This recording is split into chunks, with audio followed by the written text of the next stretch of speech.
Boa noite de novo. De volta ao nosso texto, Romanos 10. Vamos orar antes de ver o que a palavra de Deus fala aos nossos corações. Senhor Deus, obrigado por esta oportunidade. Obrigado pelo privilégio de estarmos diante da Tua presença, na Tua casa, para Te louvar, para Te adorar, para bendizer o Teu nome, Pai. Obrigado porque não somos dignos, não somos merecedores de tamanho privilégio, de tamanha bênção, Pai. Neste momento, perdoa os nossos pecados, perdoa as nossas ofensas, perdoa as nossas dívidas e ajuda-nos, Pai, a oferecer um louvor, um culto, uma reunião que seja agradável a Ti, Pai. Um culto em que o Senhor se faça presente, nos enchendo com o Teu Espírito Santo e nos fazendo mudar, Pai, segundo a Tua boa vontade. Essa palavra gere frutos, essa palavra gere raízes em nossos corações, para que possamos ser cada vez mais parecidos com Teu Filho. Que nós possamos vencer o nosso orgulho, vencer o nosso pecado e deixarmos tudo nas Tuas mãos. Continua conosco, conduz-o segundo a Tua vontade, em nome de Jesus. Amém. Amém. Bom, nós temos visto a carta aos Romanos e estudado ela capítulo por capítulo, versículo por versículo. E no capítulo passado, nós vimos Paulo falando sobre a promessa de Deus. Porque Paulo já vem falando desde o capítulo 1 até o capítulo 8, como Deus salva o pecador que não merece. E essa salvação é pela fé e não por obras. Por ser por fé e não por obras, o leitor poderia se perguntar: Paulo, então eu posso viver de qualquer forma? E Paulo vai responder: é claro que não. Porque aquele que foi salvo, aquele que foi alcançado por Cristo, morreu com Cristo na cruz e morreu para o pecado. Uma pessoa que é transformada, a palavra mesmo já diz, ela é transformada em algo diferente. Portanto, a sua vida condiz com essa transformação que ocorreu no interior dessa pessoa. Paulo então vai tratar no capítulo 8 que, dada a circunstância da salvação ser por fé e não por obras, não há o que eu faça para merecer ou ganhar a salvação, também não há o que eu faça para merecer ou deixar de merecer a salvação. Resumindo, eu não tenho o poder de anular o que Cristo fez por mim. Eu não tenho o poder de acabar com a salvação que Deus me deu. Eu não posso perder a salvação a partir dos meus esforços. Porque ela não depende dos meus esforços. Ela depende de Deus me salvar e me segurar e garantir que eu continue andando na sua presença. E de novo, vendo por essa perspectiva, poderíamos perguntar para Paulo: mas então, e o povo judeu? Deus prometeu salvar o judeu. Mas ele não crê em Jesus. Deus falhou então? E Paulo vai dizer: não, vocês não entenderam. E aí ele começa a contar a história de Israel de novo, desde Abraão, citando o exemplo de Isaac, para mostrar que Deus escolheu Isaac e não Ismael. Ainda que a lógica fosse Ismael, porque Ismael era o mais velho. Mas Deus escolheu Isaac. E depois ele vai citar de novo Jacó e Esaú.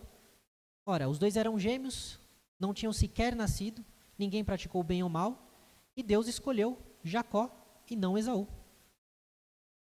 Tudo isso para quê? Para nos mostrar que é Deus quem escolhe, é Deus quem segura e garante a salvação. A nossa salvação está única e exclusivamente nas mãos de Deus. De novo, não significa que nós não devemos orar, que nós não devemos praticar as boas obras, não significa que nós devemos viver a vida de qualquer jeito. Porque Paulo já respondeu para a gente. A vida do cristão é uma vida de renúncia e morte para o pecado. Se você vive de qualquer jeito, você só está demonstrando que o Espírito Santo não habita em você. Como pode o Espírito Santo, que é santo, habitar alguém que não é santo? Não tem como. Portanto, as pessoas poderiam perguntar: Paulo, mas Deus é injusto então? Ele está escolhendo um em detrimento do outro? Jacó e Esaú nem tinham nascido ainda, por que ele escolheu Jacó e Esaú? E Paulo então vai dizer que quem somos nós para dizer o que Deus pode ou não pode fazer? Quem sou eu para achar que eu sou mais justo do que Deus? Quem sou eu para dizer para Deus: olha Deus, eu faria melhor do que o Senhor? Muitas vezes nós nos achamos no direito de exigir algo a Deus. E Deus, através de Paulo, está dizendo aqui: não temos o direito nenhum. Nós estamos pecando desde o nosso primeiro dia aqui na terra. Que direito eu tenho então de exigir alguma coisa a Deus? Se Deus me salva é por misericórdia. E se Ele não me salva é por justiça. Tudo o que Deus fizer, seja me dando a graça da salvação ou não, eu devo abaixar a cabeça e dizer: Deus, eu mereço. Na salvação, Deus, obrigado. porque eu não mereço. E Paulo, ele ainda está falando sobre isso, porque no início do capítulo 9, ele diz que ele tinha dores, ele se entristecia pelo povo que não cria. E no começo do capítulo 10, Paulo vai continuar falando sobre isso.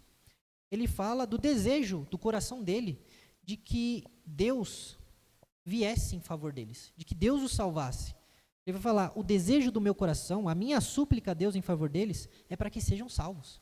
E por que Paulo está dizendo isso? Paulo, de novo, ele é conhecido como alguém que descreditava a lei de Moisés, como alguém que falava contra o seu povo, e os judeus tentavam pegar nele a fama de traidor. Ele era o Judas dos judeus. E eles queriam a todo custo que Paulo fosse visto com maus olhos. Só que Paulo, ele não age rebatendo os judeus com o mesmo ódio com que lhe era dado. Ao contrário, enquanto o povo o agride, enquanto o povo tenta apedrejá-lo, enquanto o povo o acusa de ser um traidor, de ser alguém que fala contra a lei de Moisés, contra o Deus de Israel, Paulo, ele se quebrantava em amor por essas pessoas. Porque ele via a cegueira dessas pessoas. Ele via que essas pessoas não conseguiam enxergar a verdade do Evangelho. Só que Paulo, ele não só se compadece dos seus irmãos, como ele se compadece da espiritualidade deles. No verso 2, Paulo vai dizer que ele dá testemunho a favor dos judeus. Mas de que forma? Do zelo que eles têm, porém não com entendimento. Paulo não precisa passar pano para nenhum judeu. Paulo, ele não precisa minimizar o erro dos judeus. Mas ele percebe que o zelo deles, a religiosidade dos judeus, é movida por um profundo apreço por aquilo que lhes foi entregue por Moisés. E o primeiro desafio que eu queria trazer para a gente hoje, nesse texto, é que como nós temos lidado com os perdidos, com a fé dos perdidos. Paulo está lidando com pessoas que queriam matá-lo. Ele está falando de pessoas que queriam matá-lo. E ele diz que ele chorava por essas pessoas. Ele clamava a Deus pela salvação dessas pessoas. Será que nós temos a mesma atitude de Paulo? De ver algum espírita, algum católico, algum umbandista? Será que a gente se compadece da cegueira deles? Do quanto eles estão perdidos? Ou a gente trata com um simples e mero preconceito, que é o mais comum?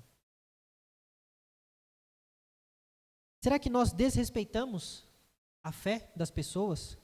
Como se nós fôssemos superior? Como se a nossa fé, como se nós que vemos a graça de Deus fôssemos superiores porque podemos enxergar? Será que nós não reconhecemos que até o fato de conhecermos a verdade é pura graça e não mérito? Nós não somos melhores do que aqueles que sacrificam animais na encruzilhada. Nós não merecemos mais do que eles. Por que então nós temos algumas vezes, a atitude de nos colocarmos como alguém que merece mais? Devíamos olhar com um olhar de amor, mas um olhar de misericórdia, por ver a perdição dessas pessoas.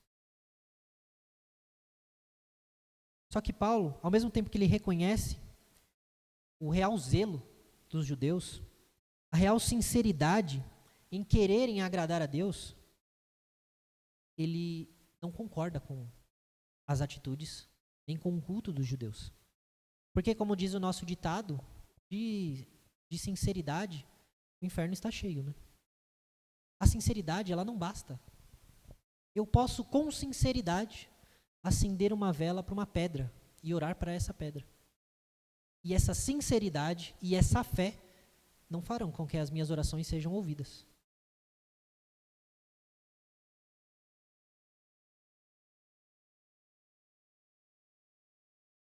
No verso 8 do capítulo 2 de Efésios, nós vemos Paulo falar sobre a nossa salvação. De novo, ele diz que pela graça nós somos salvos, mediante a fé. E isso não vem de nós, é dom de Deus. Então, se eu sou salvo pela graça, mediante a fé? Eu sou salvo de graça. Muitas pessoas citam esse versículo errado. Elas falam, eu sou salvo pela fé. Não, você não é salvo pela fé. Porque a fé depositada na pessoa errada é uma fé vazia. É uma fé que não gera frutos. Eu posso ter fé que o São Paulo vai ganhar amanhã. E ele pode me decepcionar. É uma fé vazia. Eu posso ter fé que, o país vai para frente e acabar não indo. Eu vou me frustrar. Porque a fé, por mais forte que ela seja, se ela for no lugar, na pessoa errada, ela não produzirá nada. Só frustração. Nós somos, ao contrário, salvos pela graça. Porque se fôssemos salvos pela fé, a gente poderia abrir brecha para dizer que quem tem mais fé é mais salvo, ou tem mais mérito, porque olha o tamanho da fé deste homem, dessa mulher, mas é a graça, e a graça de Deus que nos resgata, por ser de graça, não há mérito, há só um favor. E ao ver os seus irmãos tão perto de Deus, porque eles conheciam a lei, eles conheciam o Deus dos judeus, o seu Deus, eles conheciam o nome de Deus, eles conheciam toda a história de Deus, tratando com o seu povo. Ao estarem tão perto de Deus, ao mesmo tempo eles estavam distantes desse Deus. Como muitos de nós, às vezes, estamos perto de Deus. Conhecemos a Deus, sabemos da lei de Deus, conhecemos a Bíblia, conhecemos quem foi Jesus, sabemos que Ele morreu, sabemos que Ele ressuscitou, sabemos que Ele virá voltar, sabemos que Ele restaurará todas as coisas. Mas às vezes, a pessoa que sabe todas essas coisas pode estar distante, muito distante de Deus. Por quê? Porque a sua fé não está no lugar certo. Ele pode até ser que tenha fé, mas falta fé no Deus verdadeiro, falta fé na pessoa certa. E ao ver os seus irmãos estando tão perto, estavam tão longe, isso corroía, isso doía na alma de Paulo. E ele vai dizer nos versículos 3 a 4 que essas pessoas, desconhecendo a justiça de Deus e procurando estabelecer a sua própria justiça, elas não se sujeitaram à justiça que vem de Deus, porque o fim da lei é Cristo para a justiça de todo aquele que nele crê. Então eles estavam tão desejosos de merecer o favor de Deus, de poder bater no peito e dizer, eu sou justo, porque eu sou o filho de Deus, que eles não viram quando o favor de Deus se apresentou na frente deles, para que de fato eles fossem feitos justos, apesar dos seus pecados. Eles estavam tão cheios do seu orgulho, da sua arrogância, de ser o povo escolhido, de ser diferente dos demais, que eles não viram quando o próprio Deus desceu na frente deles. Imagina se Jesus desce hoje e aparece para os evangélicos. Provavelmente Jesus não iria corresponder à expectativa de muita gente. E pode ser que muitos evangélicos não aceitassem Jesus. Porque nós temos a facilidade de idealizar quem é Deus, de fazer um Deus segundo a nossa imagem e semelhança. E aí a gente só pega emprestado o nome, Jesus Cristo, pega a aparência que a gente deve ter visto em um ou outro filme, numa pintura, num quadro, fala, esse é Deus, esse é Jesus. Quando, na verdade, aquele Jesus é um Jesus que eu montei para mim. Os judeus estavam fazendo isso só que com Deus. Eles não tinham imagens de Deus, mas o Deus dos judeus era o Deus que fazia sentido para a mente deles, para a lógica deles. Eles não perceberam que tudo que eles sempre tiveram como mais precioso estava querendo levá-los, conduzi-los até Cristo. E por não perceberem que toda a lei, todo o Antigo Testamento, todos os profetas queriam levá-los até Cristo, eles então rejeitaram o próprio Cristo. E aí Paulo vai fazer uma comparação entre a justiça que vem da fé e a justiça que vem das obras. Ele vai falar sobre a justiça da lei, que ela é inacessível. Ele vai trazer como essa justiça é inacessível e vai trazer um contraste de como a graça de Deus, a justiça pela fé, está acessível a todos. É como se ele quisesse mostrar, olha, essa justiça que vocês tanto procuram, que os judeus tanto querem, ela é impossível de ser atingida. Enquanto a justiça que todos eles estão rejeitando, ela é simples de ser alcançada. E Paulo vai falar que aquele que quer viver ou quer ser justificado pela lei, ele precisa viver por ela. E ele cita, Moisés escreveu que o homem que praticar a justiça decorrente da lei, viverá por ela. E aí eu pergunto, então quer dizer que viver pela lei, eu poderia ser salvo se eu vivesse pela lei?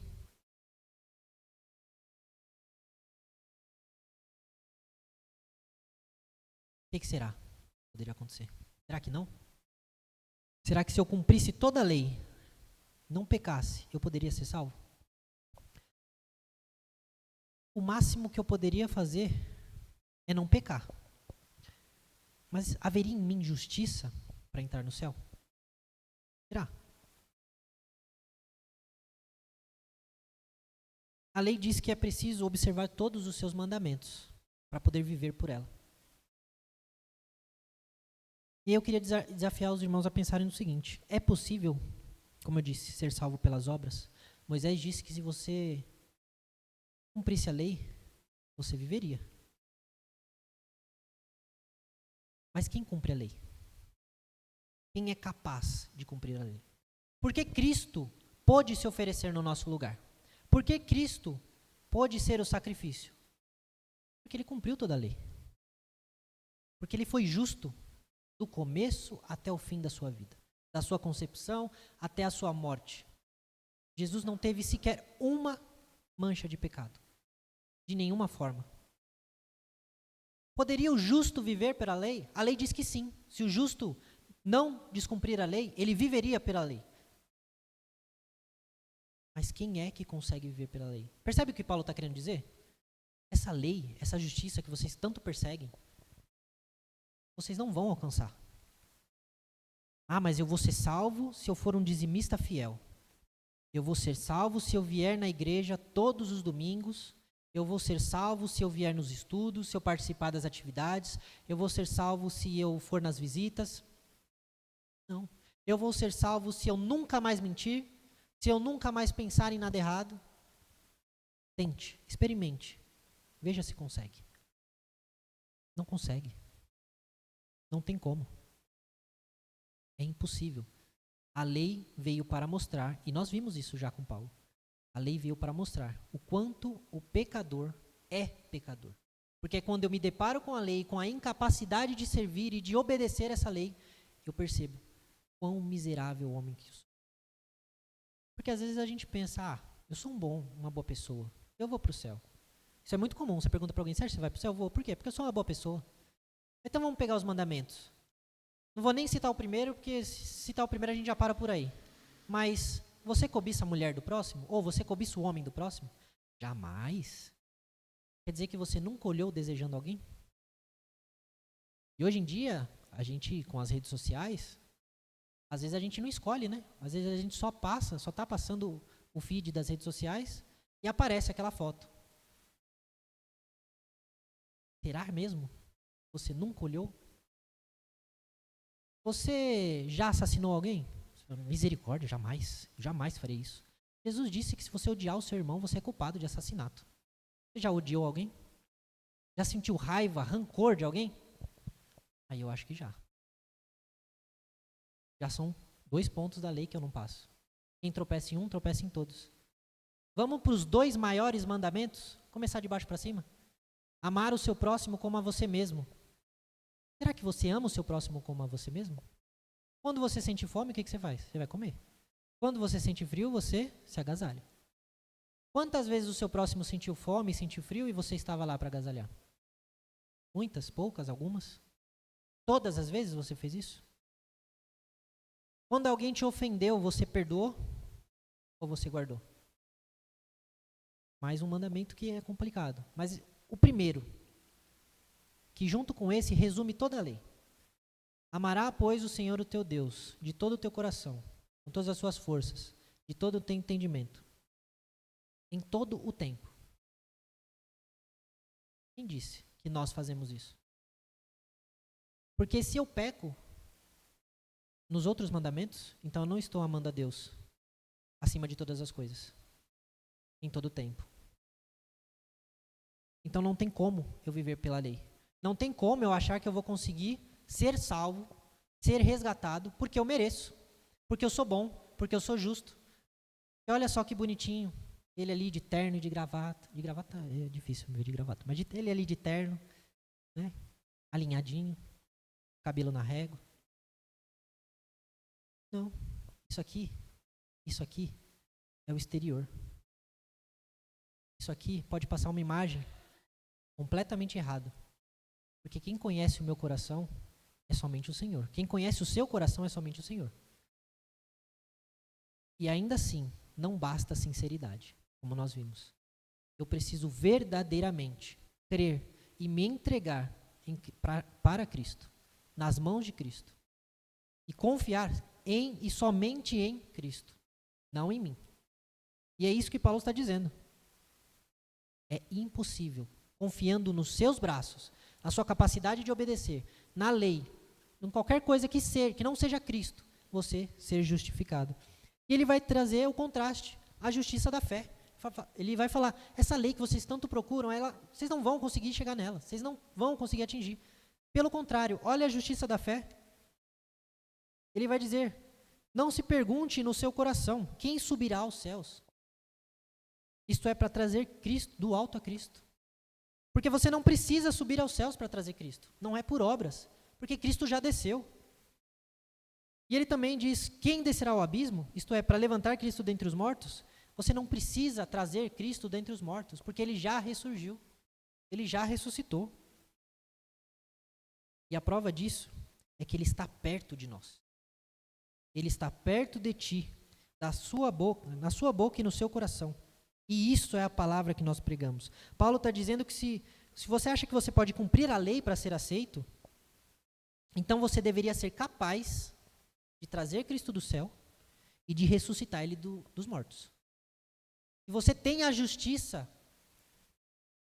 capaz de obedecer a lei em você,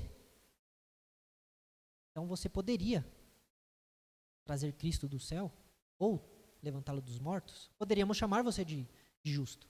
Mas Paulo vai dizer, isso é impossível.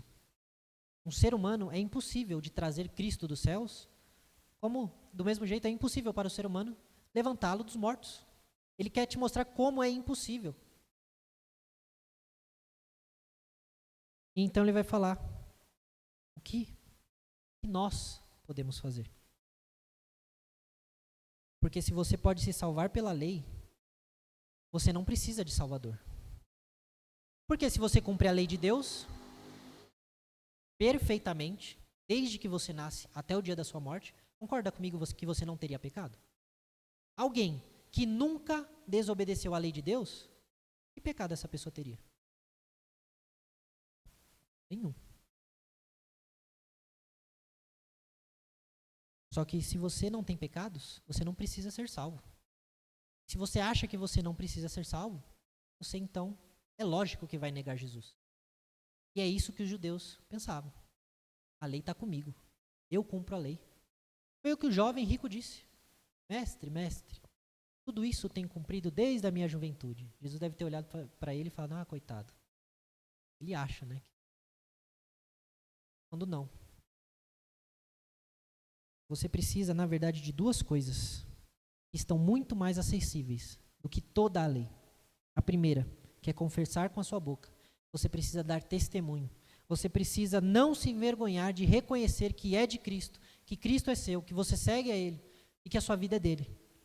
Você precisa professar a sua fé publicamente. O ato que nós temos de professar a fé, as pessoas que fazem o catecúmenos, que se decidem seguir a Cristo, se entregam a Cristo e falam, eu vou seguir, vou ser discípulo, vou ser servo de Cristo.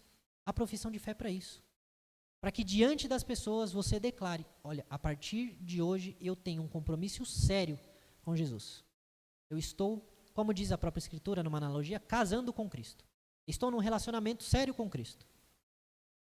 Eu estou me comprometendo a servir a Cristo por toda a minha vida. Isso é um juramento que você está fazendo. É uma promessa que você está fazendo. Não só para si, não em segredo, mas em público. Para que todo mundo saiba que a partir de hoje você é um servo de Cristo. E além de professar, você precisa crer no seu coração que Deus ressuscitou Cristo dentre os mortos. O que adianta eu chegar aqui na frente e dizer, eu creio em Cristo, eu sou cristão, eu vou seguir Jesus, e no meu coração eu não crer que Deus o ressuscitou dentre os mortos? De novo, é uma fé morta. Falar, eu posso falar qualquer coisa. Muitos pastores enganam muita gente. Pastores, né? Muitos apóstolos enganam muita gente. E quando vão ver lá na frente não eram nada daquilo que ele estava falando. Falar é muito fácil. Eu preciso crer no meu coração que Jesus foi ressuscitado dentre os mortos. É impossível desassociar o crer no coração com a confissão pública e vice-versa. A nossa fé, ela jamais deve ser simplesmente um slogan, uma etiqueta na qual eu me identifico, para eu me inserir num grupo. A fé, ela anda junto com uma firme confissão pública e externa de que Deus ressuscitou Cristo do meio dos mortos. Um coração que aceita essa verdade, e aí é o outro extremo, mas é incapaz de confessar a Cristo em público. Seja por medo, é um coração que falta fé. É um coração que não está rendido em confiança a Jesus. A pessoa que tem vergonha de Cristo, ela não confia em Cristo. Porque senão ela não teria vergonha. Vergonha de alguém que deu a sua vida por você? Vergonha de alguém que morreu para que você vivesse? Não tem nem lógica. Se você está na fila de um hospital precisando de uma transfusão de sangue, porque se você não tiver, você vai morrer. E aí você descobre que alguém doou o sangue que você precisava. Você vai ter vergonha dessa pessoa? Quando? Você vai querer agradecer essa pessoa? Vai querer conhecer essa pessoa? E quando te perguntarem, você vai dizer, eu fui salva porque fulano me doou o sangue que eu tanto precisava. Mas por que de Cristo então teríamos vergonha? Porque zombam a fé? Porque vão dizer, você é esquisito. O que eu quero guardar para mim? A minha imagem? A minha reputação? Todos nós devemos ter uma reputação, como Paulo vai dizer em outro lugar, uma reputação de alguém que é, como eu posso dizer, bem visto por todas as pessoas.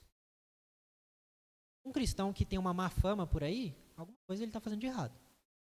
Mas, ao mesmo tempo, nós não devemos lutar para que tenhamos uma autoimagem perfeita. Como se as pessoas tivessem que ter de mim uma imagem de santo, e se elas não tiverem isso, nossa, eu me contorço, porque eu não luto pela minha autoimagem. A minha autoimagem ela é construída a partir das minhas ações. Ela não é construída porque eu quero ser alguém que os outros vejam e os outros se inspirem. Eu não olho para mim. Eu quero olhar para Cristo e ser como Cristo é. E as pessoas reconhecerem Cristo em mim, não é mérito meu. É para a glória de Cristo, não minha. A pessoa que está preocupada com a sua própria reputação, com o que os outros vão falar, com o que os outros vão pensar, com o que dirão de mim, se vão me expulsar de tal lugar ou não, ela está preocupada com ela mesma. Ela não está preocupada em seguir a Cristo. Imagine se Paulo estivesse preocupado com o que os judeus vão falar na sinagoga. Meu Deus, e agora o que eu faço? Paulo não estava nem aí. Era pelo contrário, ele entrava na sinagoga sabendo o que eles pensavam dele. E ele dava testemunho da fé de Cristo. Ele tinha um caráter irrepreensível. Mas ele não se envergonhava do Deus que ele servia, apesar de passar em lugares que as pessoas falassem mal dele. E aí eu pergunto, será que nós cremos que Deus ressuscitou Jesus dentre os mortos? Se eu puder dar um conselho, eu diria, não faça o que eu vou dizer a seguir. Uma vez, eu curioso que sou, eu tive a curiosidade de saber como é o corpo de alguém que está morto há 3 dias. Não façam isso. Não pesquisem isso. Depois que você vê isso, você para pensar que Deus ressuscitou um corpo naquele estado, um corpo que não só na sua forma natural antes da morte, mas de uma forma glorificada, você começa a entender o tamanho do milagre que Deus fez. O tamanho do poder de Deus e o tamanho da glória que Cristo recebeu ao ser ressuscitado. De novo, vai por conta e risco. Eu não aconselho ninguém a pesquisar esse tipo de coisa. Mas você começa a entender. Meu Deus. E você começa a se questionar. Será que eu acredito mesmo? Que alguém nesse estado voltou? E não só voltou assim como estava antes vivo, não, voltou com o corpo glorificado. Não sabemos se brilhava, se tinha auréola em cima, não sabemos. Sabemos que o corpo era glorificado. Ele entrava em lugares que estavam trancados, sumia, aparecia do nada. Eu creio, mesmo, de verdade. Eu preciso sempre me perguntar, será que eu creio que Deus trouxe Jesus dentre os mortos depois de 3 dias? E mais, eu tenho confessado a Cristo? Mas como que eu confesso a Cristo? De novo, falar qualquer um fala. Não é eu chegar para a pessoa, eu sou cristão. Eu citei, eu acho que domingo passado, um vídeo que eu vi no Instagram de um entrevistador perguntando para as pessoas, qual é a sua religião? A pessoa falou, eu sou cristão. Perguntou para umas 5 pessoas, falou, eu sou cristão. E aí ele perguntou, e cita 5 versículos da Bíblia? E ninguém citou um versículo da Bíblia. Que cristão é esse? É que nem eu falar, eu sou marceneiro. Constrói um móvel aí para mim. E o cara não saber por onde começa. Marceneiro é esse. Eu sou médico, eu sou cirurgião. Estão precisando de uma cirurgia ali, vai pra sala, ele chega lá, não sabe onde tá, não sabe o que é o bisturi. Como é que corta a pessoa? Que médico é esse? Que cirurgião é esse? Como é que eu posso esperar confessar a Cristo se eu nem conheço o Cristo que eu confesso? Como é que eu posso esperar dizer que eu sou cristão? Eu nem sei o que isso significa. Tem muita gente que se você perguntar, me explica aí, você foi salvo do quê? Vai falar do pecado, tá. Mas por quê? Porque eu sou pecador. Legal. Mas o que você fez para ser pecador? Fiz isso, fiz aquilo, tá. E por que Cristo morreu na cruz? Para perdoar os meus pecados. Mas por que morreu na cruz? Para perdoar os meus pecados. Não, mas por quê? Ele não poderia só perdoar? Estalar os dedos assim e falar, eis que eu perdoo os seus pecados. Por que ele teve que morrer? Se você perguntar para a pessoa, o que é a justificação? O que Jesus fez na cruz? O que aconteceu ali? Entre Jesus e Deus? Por que Deus considera você justo a partir da morte de Jesus? Muita gente não vai saber responder. Por quê? Porque não conhece a Cristo. Se conhece, conhece muito pouco. Se conhece, conhece menos que o básico. Agora pergunta para o muçulmano, quem é Maomé? Quais são as visões de Maomé? O que vai acontecer quando Deus finalizar o mundo? O que vai acontecer no Apocalipse? Pergunta para ele, ele vai saber te responder. Em ordem cronológica, de cima para baixo, de baixo para cima. Pergunta para um budista quais são os caminhos de Buda, ele vai saber te responder todos. Por que a gente não sabe? Porque a gente não sabe responder sobre alguém que a gente diz amar tanto. Se eu perguntar para minha mãe, você sabe o que o meu pai gosta de comer, não sabe? Comida favorita dele.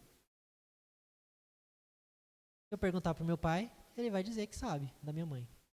Meu pai sabe dar, por exemplo, um presente, uma roupa, você sabe o que ela vai gostar. Minha mãe sabe o que meu pai vai gostar. E vice-versa. Será que eu sei o que Deus gosta, o que Deus não gosta? Será que eu sei o que Deus aprova e o que Deus não aprova? Tudo isso para dizer, eu preciso crer, mas eu preciso confessar. Mas como eu creio e como eu confesso, alguém que eu não conheço.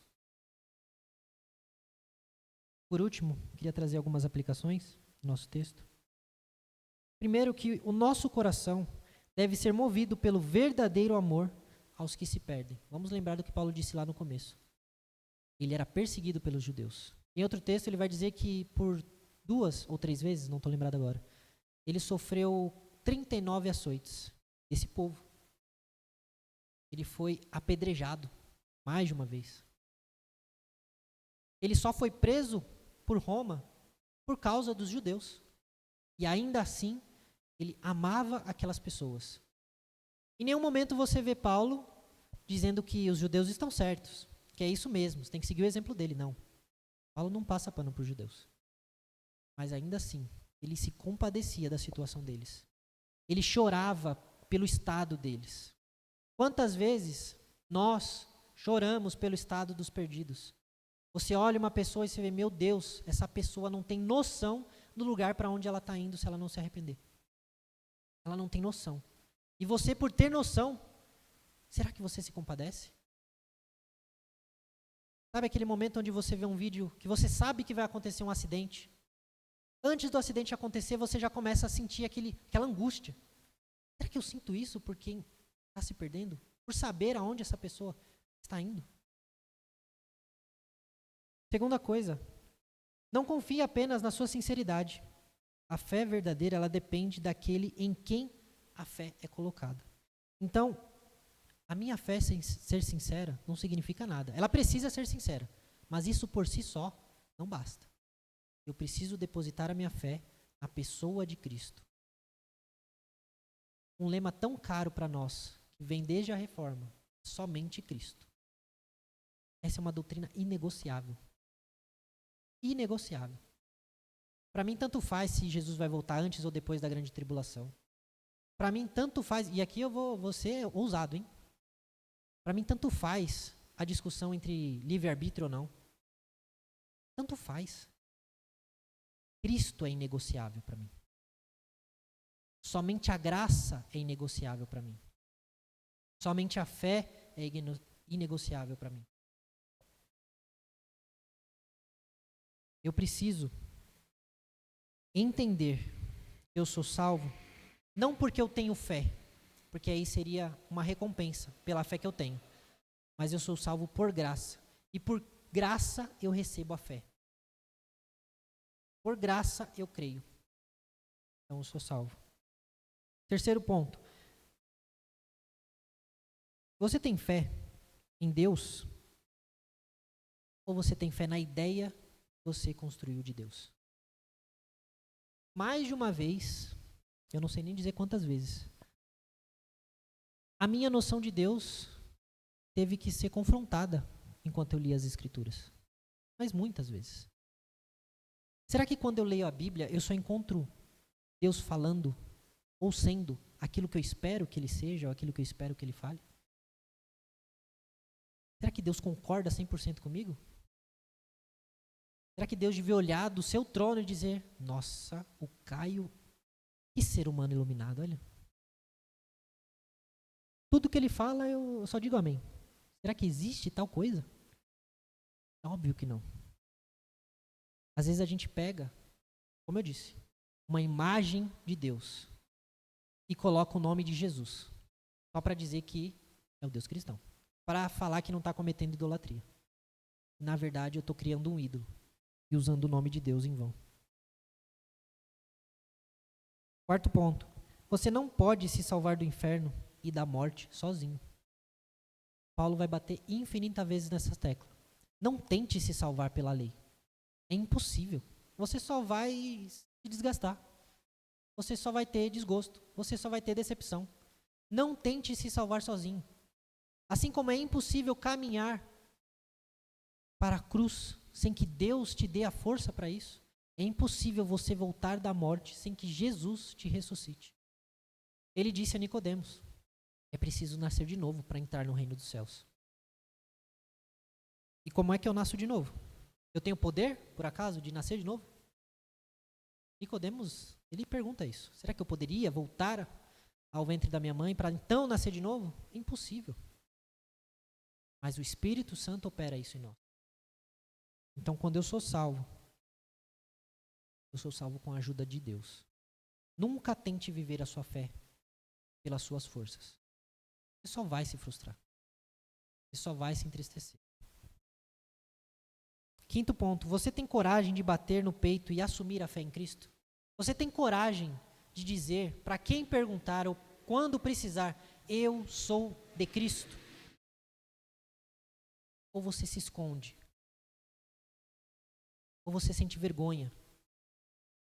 É verdade que às vezes, vendo os exemplos que a gente tem na internet, dá uma vergonha alheia, né? De falar, nossa, eu não acredito que isso é o evangélico atual. Esse é o evangélico médio.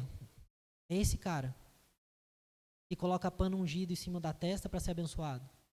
Que paga ali para o pastor para ele dizer, garantir que você vai ter uma vida mais próspera porque você deu aquele dinheiro. É isso que é ser evangélico? Porque se isso fosse ser evangélico, eu não sou. Mas não é isso.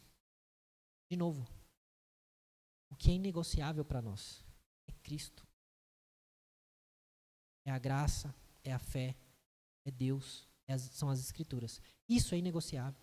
Os maus exemplos não devem nunca negar os bons exemplos. Não é porque existem péssimos cristãos que agora eu vou ter vergonha de ser um servo de Cristo.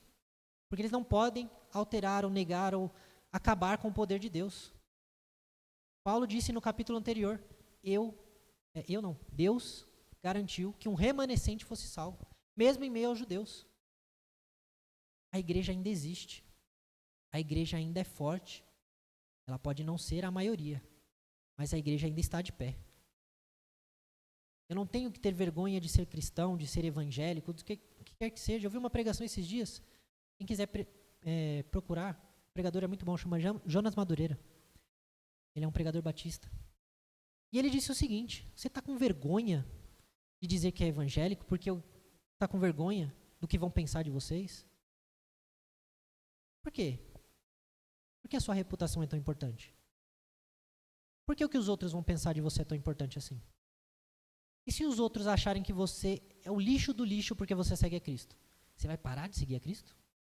Você vai servir a Cristo em segredo? Vai ler a Bíblia ali escondidinho para ninguém ver? Se alguém vier, você finge que não está acontecendo nada. Será que a sua fé está tão negociável assim? Ou será que eu tenho orgulho, não no sentido ruim, mas de pertencer à família da fé? Porque Paulo diz, se eu me orgulho em alguma coisa, é justamente que na minha fraqueza eu me faço forte.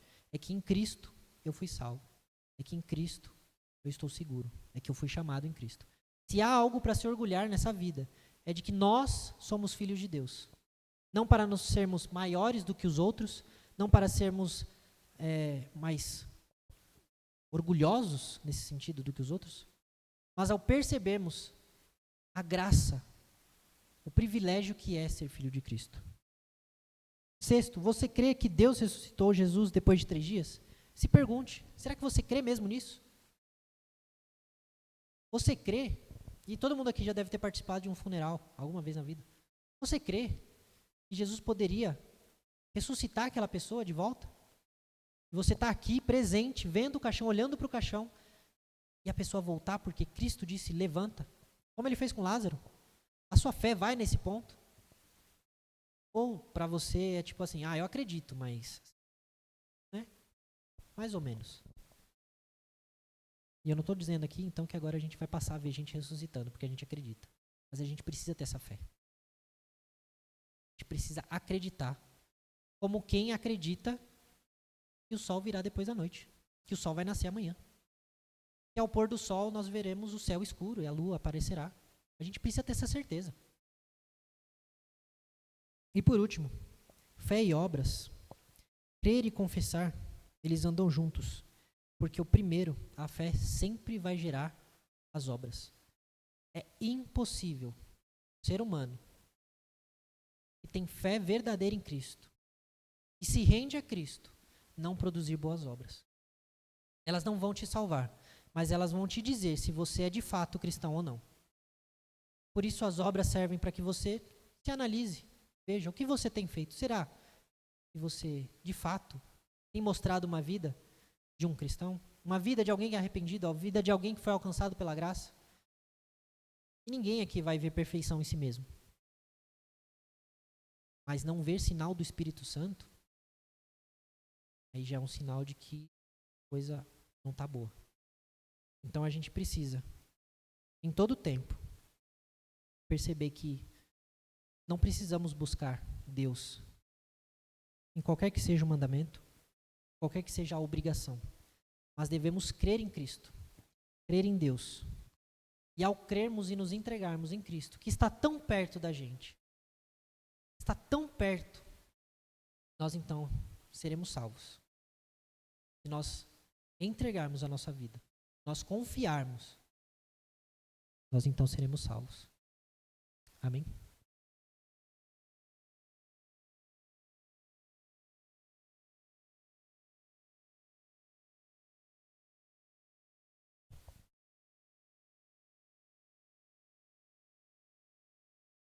Que Deus o abençoe e sempre esteja colocando no seu coração esse desejo de estar falando a palavra do Senhor, falando de Deus. Vamos cantar nesse momento, nos nossos hinários, o hino número 108, hino 108 dos nossos hinários.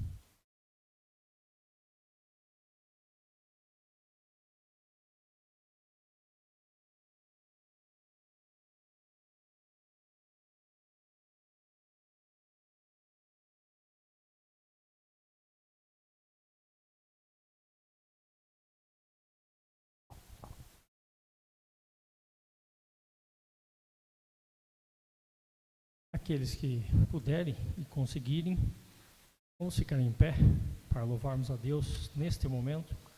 Hino 108.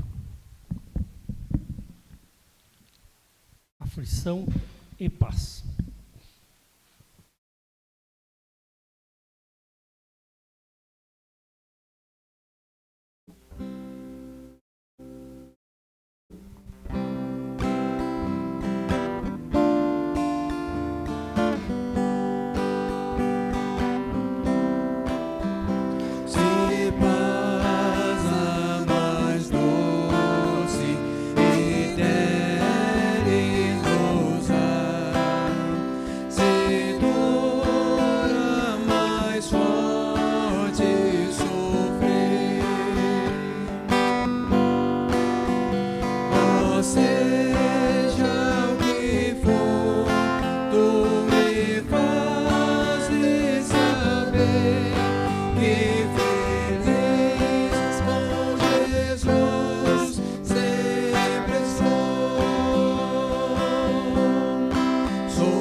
Vamos todos orar a oração que o Senhor nos ensinou e após orarmos a oração, cantaremos o Amém Tríplice por todos. Pai nosso, que estais nos céus, santificado seja o teu nome. Venha o teu reino, seja feita a tua vontade, assim na terra como nos céus. O pão nosso de cada dia nos dai hoje. Perdoa as nossas dívidas, assim como nós perdoamos os nossos devedores. Não nos deixe cair em tentação, mas livra-nos do mal, pois teu é o reino, o poder e a glória para sempre. Amém.